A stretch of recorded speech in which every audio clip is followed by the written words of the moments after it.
Olá, amigos, que bom estarmos juntos novamente. Os três evangelistas, Mateus, Lucas e João, anotaram que Maria Madalena e outras mulheres vão ao sepulcro de Jesus e o encontram vazio. Os anjos anunciam que Jesus ressuscitou.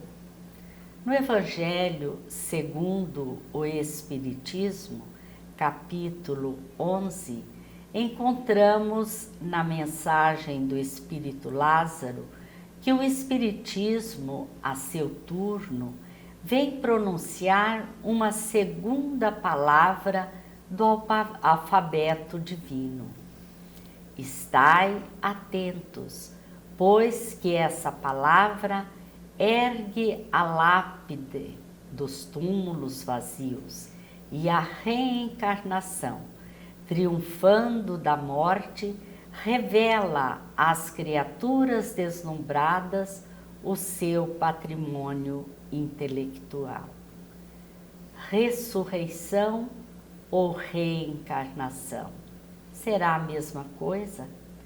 Rubens Marcon, que é presidente da 7ª URI, da Federação Espírita do Paraná, vai nos falar sobre esse interessante tema. Olá, Rubens, que alegria tê-lo mais uma vez conosco. Bom dia, muito obrigado. Rubens, qual a diferença entre ressurreição e reencarnação? A ressurreição, né, é exatamente a ideia de que existirá a volta daqueles que já morreram no seu próprio corpo em um determinado momento. E a reencarnação, que a doutrina espírita divulga, ensina, orienta e que é a realidade das nossas vidas, é a volta da alma ou do espírito em um outro corpo, em um outro momento, em uma nova situação, né? E formando então esse corpo através, né, das condições que nós conhecemos para um novo momento, uma nova vivência na vida. Importante aqui nós fazermos uma reflexão, porque nós encontramos a colocação da reencarnação erroneamente por algumas pessoas, que reencarnação é coisa de espírita, coisa de espiritismo, né? Mas não, nós vamos encontrar já na doutrina de Pitágoras, que viveu há muitos anos antes de Jesus, né? Já fazendo a sua doutrina de colocação sobre a reencarnação. Era um matemático grego, né? Viveu aqui em 70, 495 antes de Jesus. Mas aí Allan Kardec, o codificador da doutrina espírita, vai nos dizer que mesmo Pitágoras não inventou a reencarnação. Ele trouxe já dos processos indianos, egípcios, imemoriais no tempo, né? Então a reencarnação é a justiça e a bondade divina em nossas vidas, porque ela nos permite reencarnarmos em um outro corpo, em um outro momento, para refazermos a nossa caminhada e progredirmos. Certo. E no Novo Testamento nós vamos encontrar referências, orientações sobre a reencarnação? Importante essa reflexão, Ivone, porque a doutrina espírita nada mais é do que toda a orientação do Novo Testamento, ou seja, dos ensinos de Jesus, né? E ali nós encontramos no capítulo 3, versículos 3 e 4, da Bíblia de João de Almeida, onde eu busquei, né, o diálogo entre Nicodemos e Jesus, a época em que Jesus esteve conosco. Então, Nicodemos, na sua dificuldade de compreensão dessa nascer de novo, né, desse novo momento, ele pergunta a Jesus: como pode um homem, sendo velho, porventura tornar-se a entrar no ventre de sua mãe e nascer de novo? É a dificuldade de compreensão de Nicodemos, está lá nos versículos 3 e 4. E Jesus então lhe responde, né? Em verdade, essa colocação é conhecida de todos nós, né? Em verdade, te asseguro que, se alguém não nascer de novo, não pode ver o reino de Deus. Veja que naquele momento já existia a preocupação, a colocação, ela é bíblica, não é criação da reencarnação através do Espiritismo, ela é uma realidade que Jesus nos trouxe, demonstrou, que não é nascendo um homem velho do ventre da mãe, mas sim num novo corpo, um novo momento, uma nova oportunidade para o espírito poder progredir aqui na Terra nas suas necessidades intelectuais e morais. Rubens, nós podemos dizer que a reencarnação é uma lei natural e que você falasse o que é a lei natural. A lei natural, Allan Kardec nos traz orientações muito seguras, né? O Livro dos Espíritos, que é o primeiro livro da codificação espírita, ele tem 4 partes. A terceira parte é considerado leis morais. E o primeiro capítulo ali é lei natural, lei divina, né? A pergunta 614, Allan Kardec é bem objetivo. Ele pergunta, o que se deve entender por lei natural? Justamente para nos orientar, para que os espíritos codificadores trouxessem para nós essa orientação segura. E ela é muito bonita essa resposta, porque vem assim ao encontro. A lei natural é a lei de Deus. Olha, então a lei natural é a lei divina. É uma lei imutável, que não se altera, é uma lei de bondade, uma lei que vem nos beneficiar. Então, tudo aquilo que foge das criações humanas é a lei natural, é a lei de Deus. E vai avante dizendo, ela é única, ela não muda, ela é única nas nossas vidas, né? E ela tem a finalidade de desenvolver a felicidade para o homem. E aí, vai dizer-nos os Espíritos, quando nós nos distanciamos da lei natural, nós nos infelicitamos. Então, nós somos os criadores das nossas próprias infelicidades, das nossas amarguras, porque nós transfiamos ou deslocamos-nos dessa lei natural, que ela é para a felicidade. Então, nos tornamos infelizes quando nós nos desviamos do caminho da lei natural. Então, lei natural é lei de Deus, ela é única, ela é o que nos conduz para a felicidade hoje, amanhã e sempre. Ela é imutável, né? Imutável, sem dúvida. Então, a reencarnação é uma lei natural, né? Sim. É uma lei de Deus. Isso mesmo. E no Espiritismo, então, como você já se referiu ao encontro de Jesus com Nicodemos, né? Que ninguém pode ver o reino de Deus se não nascer de novo, demonstrando que a reencarnação é exatamente essa necessidade natural para o espírito. É assim que nós devemos entender, Rubens? Perfeitamente, Giovana. É a volta da alma ou espírito à vida corpórea, né? Uns chamam de alma, né? Nós, na doutrina espírita, temos a orientação de Kardec, alma para o espírito encarnado e espírito para o espírito livre. Mas estamos falando de nós mesmos, os espíritos imortais, né? Então é a volta desse espírito para as atividades, para as tarefas que nós conhecemos muito bem aqui no nosso planeta. Mas aí voltamos a enfatizar em um outro corpo, em um outro momento, em uma outra necessidade já nessa ampliação, nessa visão futurista do progresso. O desenvolvimento, Ivone, para as nossas almas aqui na Terra, ela tem 2 sentidos, o sentido da intelectualidade e o sentido dos valores morais. A intelectualidade nós compreendemos bem, é desenvolver o intelecto nas ciências, nas artes, né? Nas religiões. E a moralidade é o desenvolvimento das nossas virtudes. É desenvolver o amor, a caridade, a fraternidade, a benevolência e, ao mesmo tempo, ir suprimindo os nossos vícios, né?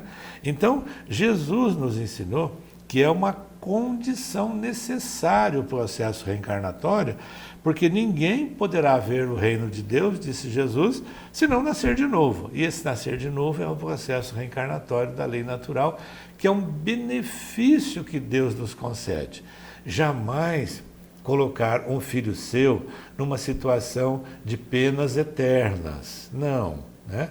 Porque Deus é amor, e Ele difunde o amor, Ele se expressa em amor, e não poderia Ele certamente nos colocar em situações dolorosas. Então nos dá a oportunidade, se erramos ou se já desenvolvemos valores, retornar à Terra, ampliar esses valores e renovar aqueles erros que nós já desenvolvemos no ontem. É o amor de Deus nas nossas vidas. Rubens, o Espiritismo apresenta para o futuro esperanças e consolações. As outras doutrinas seguem o mesmo ensino? Infelizmente, não, né? Tal qual o Espiritismo, né? Não. A doutrina, por exemplo, materialista, ela ensina que após a morte existe o nada. Não tem alma, não tem sequência, né? O materialismo é vivência na matéria e acabou, não tem uma sequência. Outras correntes religiosas, que aí estão já de muito tempo e elas se fazem presente ainda hoje, elas colocam exatamente que após a morte, então, há uma definição, né? Ou vai para um paraíso, ou para um céu, ou vai para uma situação dolorosa, aflitiva, ou infernal, como eles colocam, né? A doutrina espírita vem exatamente apresentar o homem como uma individualidade. O espírito é individual e, consequentemente, ele não morre. Morre apenas o corpo físico, tem a vida além túmulo e essa individualidade continua, acho que nós já até abordamos, com as suas expressões de conquista e ainda com outros valores que vai desenvolvendo. Levamos também conosco as nossas aflições, as nossas problemáticas, né?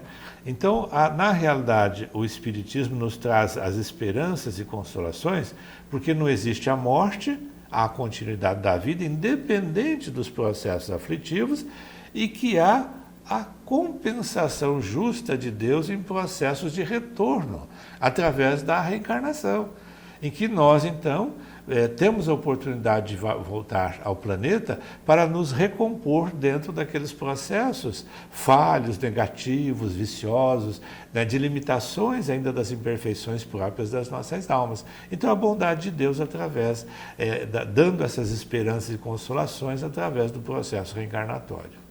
Como que você definiria a finalidade da reencarnação dos espíritos? A doutrina espírita, Ivone, Allan Kardec explorou profundamente esse tema e nós encontramos no Livro dos Espíritos a pergunta 132. Allan Kardec indagou os codificadores assim: qual o objetivo da encarnação dos espíritos? É a lucidez do codificador para nos bem orientar. E isso desde 1857, com o advento do Livro dos Espíritos, né? Que está à nossa disposição para dar esperanças, nos consolar, né? Basta que busquemos. Então a resposta, em primeiro plano, é que Deus impõe, né, a encarnação ou reencarnação a nós outros. Encarnação no primeiro plano e reencarnação às sucessivas, né? Com o fim de fazer com que nós tenhamos um progresso e cheguemos a um ponto de perfeição. Espíritos iluminados, espíritos felizes, a perfeição que todos nós chegaremos um dia. Então este é um ponto básico nesse processo, nesse caminho da reencarnação. O outro aspecto é muito visível no nosso mundo, no nosso universo, que é o processo expiatório. O nosso planeta, diz os espíritos amigos, que é uma escola, é um presídio, né? É um hospital. Na questão do hospital, nós vemos que a expiação são os erros do passado sendo compensados ou dinamizados no presente para melhorias. É o ensinamento, é a orientação. Então nós vemos na Terra muitos problemas físicos, orgânicos, como por exemplo a cegueira, a surdez, a mudez e tantas outras. E os problemas psicológicos, psiquiátricos dentro da área do nosso psiquismo, da nossa mente, né? Então o processo expiatório, a Terra é esse grande laboratório que vai nos ajudando a melhorarmos nesse campo progressivo que nos cabe. E claro, também o processo missionário. Na Terra nós temos já espíritos em missão, tanto em missão já grandiosas, como as missões menores, que nós não podemos esquecer que a maternidade é uma beleza de missão, a paternidade, né? O profissional no seu trabalho, as questões da arte, as ciências políticas, enfim, são missão que cada um tem, vem desenvolver esse papel para o desenvolvimento dos seus irmãos num conjunto maior, né? Então, no último aspecto da reencarnação, vai nos dizer do Espírito Codificadores que é para que nós participemos da criação como um todo. Então, nesse processo, nós vamos nos habilitando através da competência intelectual e fraternal e vamos sendo esse co-criador no âmbito de ajudar a Deus nesse processo de crescimento do nosso planeta, no caso, falando da Terra. Então, nós vemos que a alma passa por diversas experiências corpóreas com a finalidade de chegar à perfeição. E nós se perguntamos então, Rubens, se existe um limite para a reencarnação e qual é esse limite? Allan Kardec nos orienta justamente que todos nós passamos por diversas experiências. Esse diversas pode ter assim um número ilimitado, né? Depende de cada um de nós. Espíritos que ganham mais lucidez, mais rapidamente desenvolvem os seus valores, outros são mais morosos e outros ainda mais, nesse campo, ainda mais difíceis, né, dessa compreensão. Então, na realidade, Ivone, não existe um limite quantitativo de reencarnações, né?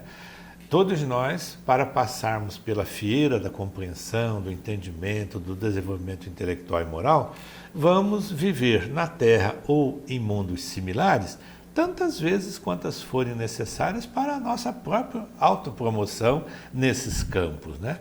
O que existe um limite, por exemplo, na Terra. Quando eu atingir, né, o patamar máximo da evolução da Terra, eu estarei apto para morar em um mundo certamente mais evoluído e, consequentemente, eu poderei voltar à Terra, sim, mas em processos missionários, de provações, né? Mas obrigatoriedade não existe mais. Mas a frente, a sequência é natural e nós vamos ilimitadamente até nos tornarmos os espíritos na envergadura de Jesus, os espíritos crísticos, né? Que certamente é a meta de todos nós, queiramos ou não, essa é a finalidade que Deus nos propõe. Nos tornarmos espíritos puros, né? Rubens, nós conversamos sobre a reencarnação e eu gostaria que você colocasse o que o conhecimento e a crença na reencarnação proporciona a nós. Qual é a importância de nós termos esse conhecimento, essa crença? Eu poderia, sem dúvida, Ivone, dizer a você que, para mim, foi substancialmente relevante, porque dentro desse contexto eu compreendi uma lei chamada lei de causa e efeito, que está intrinsecamente ligada com a lei de progresso e o processo reencarnatório. A lei de causa e efeito é exatamente a diretriz de que toda ação gera uma reação. Então, quando eu tenho um processo benéfico, bom, que eu faço algo de bom, fraternal, amoroso, caridoso, tem um retorno para o meu espírito nesse caminho da bondade, né? Reflete em mim as minhas boas ações. Mas quando eu, pela minha imperfeição, desvio do caminho para as questões viciosas, perturbadoras, onde o egoísmo e o orgulho se fazem mais presente, aí é onde a bondade divina vem, então, através da lei de causa e efeito, dessa justiça, nos proporcionar a oportunidade reencarnatória para nos reabilitarmos dentro das questões do amor que Deus espera que desenvolvamos. Uhum. Então, realmente seria a manifestação do amor de Deus, né? Sem dúvida. Que nos dá essa oportunidade. Isso mesmo. Nós que somos imperfeitos, sempre damos oportunidades a nossos filhos, né? Aqueles com quem nós convivemos, quanto mais não daria Deus no seu amor infinito, na sua perfeição, né? Rubens, muito obrigada mais uma vez pela sua participação. No site momento.com.br da Federação Espírita do Paraná está o trabalho produzido por uma equipe que é o Momento Espírita. São mensagens importantes para nós, esclarecedoras, consoladoras. sugerimos que acessem esse site. Agradecemos a todos por estarem mais uma vez conosco e lhes desejamos muita paz.